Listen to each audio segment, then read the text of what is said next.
दोस्तों स्वागत है आपका लक्ष्य इंस्टीट्यूट में। आज की वीडियो की शुरुआत करने से पहले एक मोटिवेशनल कोट आपको सुनाना चाहूँगा, तो ध्यान सुनिएगा।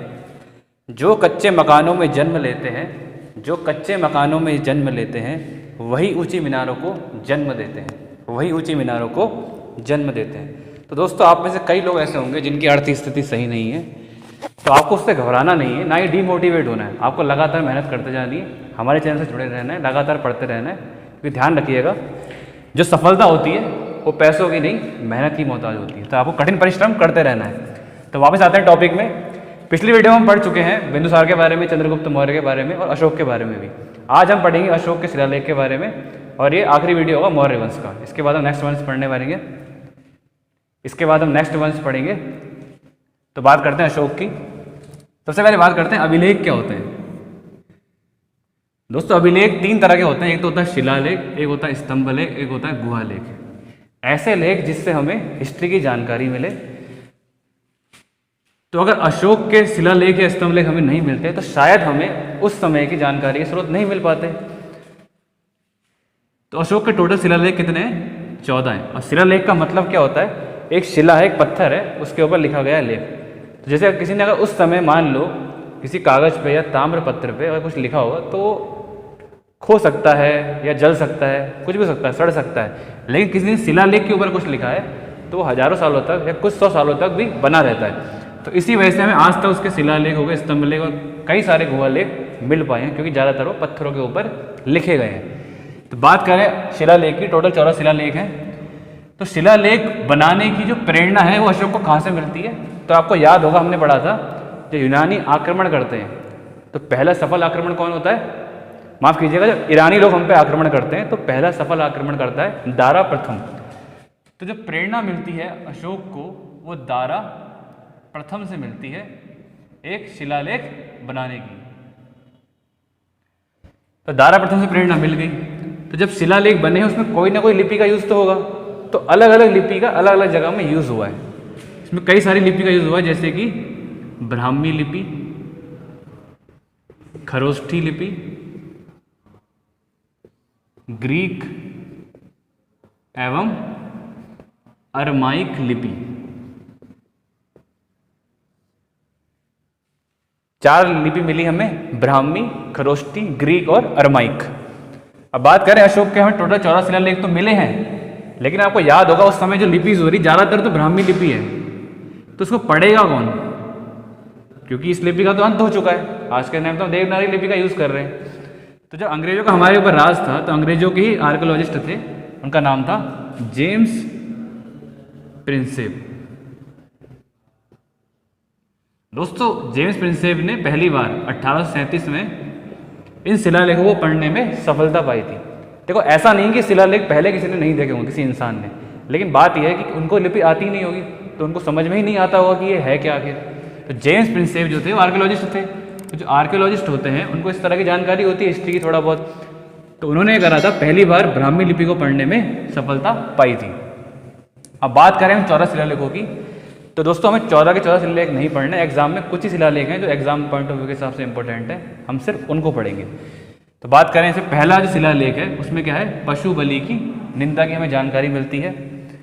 दूसरे शिलालेख में हमें अशोक ने क्या करा है? मनुष्य एवं पशु दोनों की चिकित्सा व्यवस्था का उल्लेख किया है। तो दोस्तों देखो उस समय भी मनुष्य की तो हो ही रही चिकित्सा, साथ साथ पशुओं की भी हो रही है, जिसे आज के टाइम में वेटरनरी कहा जाता है। तो यानी कि उस समय भी हॉस्पिटल रहे होंगे। आज की तरह तो हॉस्पिटल नहीं होंगे, लेकिन छोटे रूप में हॉस्पिटल पाए गए होंगे, वैद्य वगैरह होते होंगे उस समय पे।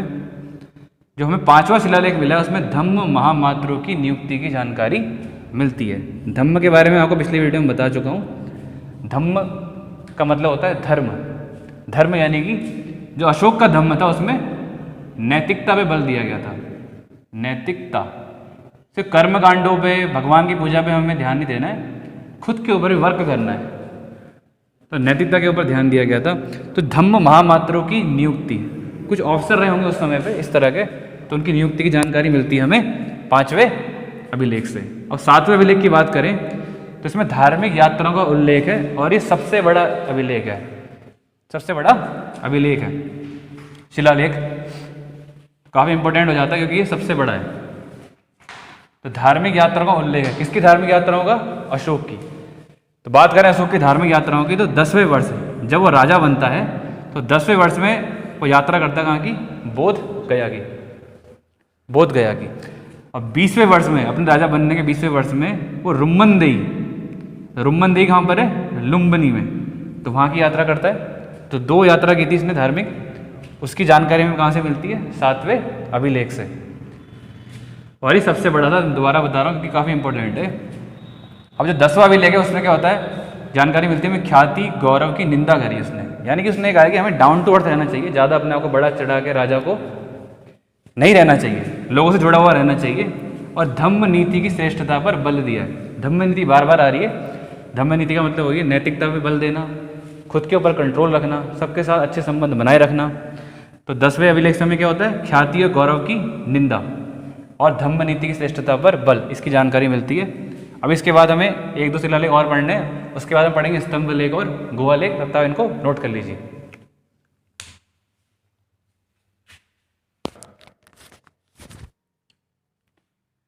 दोस्तों 14 अभिलेख जो टोटल है उसमें से एक और बच गया 13वां, जो काफ़ी इंपॉर्टेंट है। सबसे ज़्यादा इंपॉर्टेंट यही है, कलिंग के युद्ध का वर्णन मिलता है इसमें। आपको याद होगा अशोक ने कलिंग में अटैक किया था। कलिंग कहाँ पर है? उड़ीसा में एक जगह थी कलिंग, वहाँ की राजधानी क्या थी? तोसली। तो वहाँ पे अटैक करता है। जब इसका क्या होता है, वहाँ पे हृदय परिवर्तन हो जाता है, क्योंकि बहुत ज़्यादा लोगों की हत्या होती है, जिसकी वजह से क्या होता है, इसके दिल पे ये असर पड़ता है कि ये लोग हमारी हैं, इंडिया के लोग हैं, अपने ही लोगों पे हम क्या कर रहे हैं? अत्याचार कर रहे हैं, इसका कोई फ़ायदा नहीं है। तो वहीं से क्या होता है, युद्ध विजय की जगह धम्म विजय की ओर अग्रसर हो जाता है। कौन? अशोक। तो वहाँ से इसका हो जाता है हृदय परिवर्तन। ये वाला जो है 13वां अभिलेख कई बार एग्जाम में पूछा जा चुका है। एक टॉपिक छूट गया था, वो था अर्थशास्त्र के बारे में। तो आपको याद होगा जो चंद्रगुप्त मौर्य हैं उनके जो गुरु थे, यानी कि अशोक के दादाजी, तो उनके जो गुरु थे उनका नाम क्या था? चाणक्य। यहाँ पे लिख देता हूँ मैं, चाणक्य नाम था उनका। एक नाम और था उनका कौटिल्य, और एक था विष्णुगुप्त।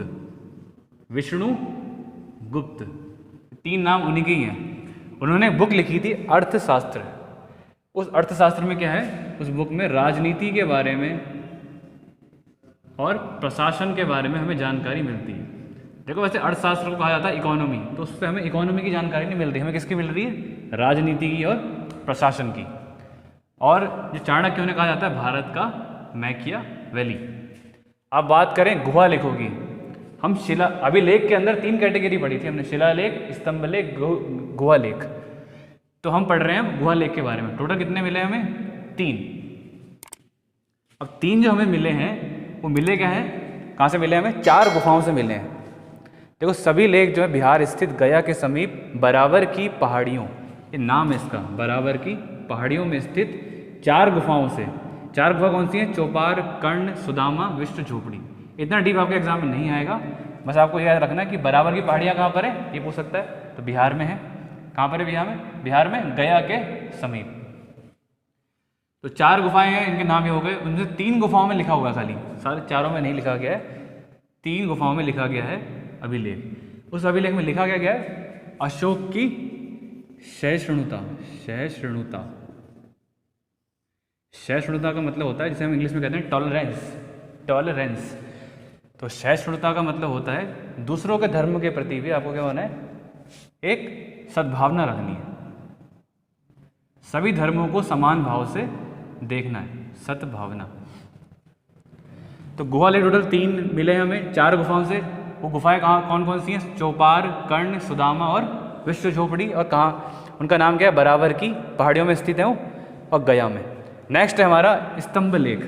टोटल कितने स्तंभ लेख मिले हमें? 7। गुहा लेख हैं 3 और शिला लेख हैं 14। तो 7 जो है उसमें से 3 ही इंपॉर्टेंट है जो हम पढ़ेंगे। एक तो है प्रयाग स्तंभ लेख, जो पहले कहाँ था? कौशाम्बी। और कौशाम्बी कहाँ पड़ता है? यूपी में। तो उसके बाद होता क्या है, जो अकबर होता है उसको इस स्तंभ लेख को क्या करता है, यहाँ से उठा के कहाँ ले आता है? इलाहाबाद में ले आता है। इलाहाबाद जैसे आ चुके हम, जिसे आजकल हम क्या कहते हैं? प्रयागराज कहते हैं। तो इलाहाबादी किले में स्थापित करवाया जाता है।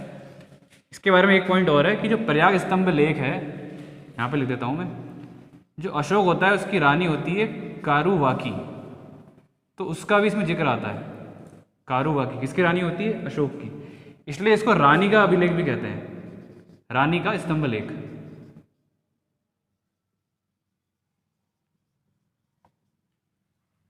सेकंड है दिल्ली टोपरा स्तंभ लेख, और थर्ड है दिल्ली मेरठ स्तंभ लेख। तो टोपरा कहाँ पर पड़ता है? यूपी में, और मेरठ भी कहाँ पड़ता है? यूपी में। इन दोनों स्तंभ लेखों को जो फिरोज शाह तुगलक होता है वो दिल्ली में स्थापित करवाता है, फिरोज शाह तुगलक।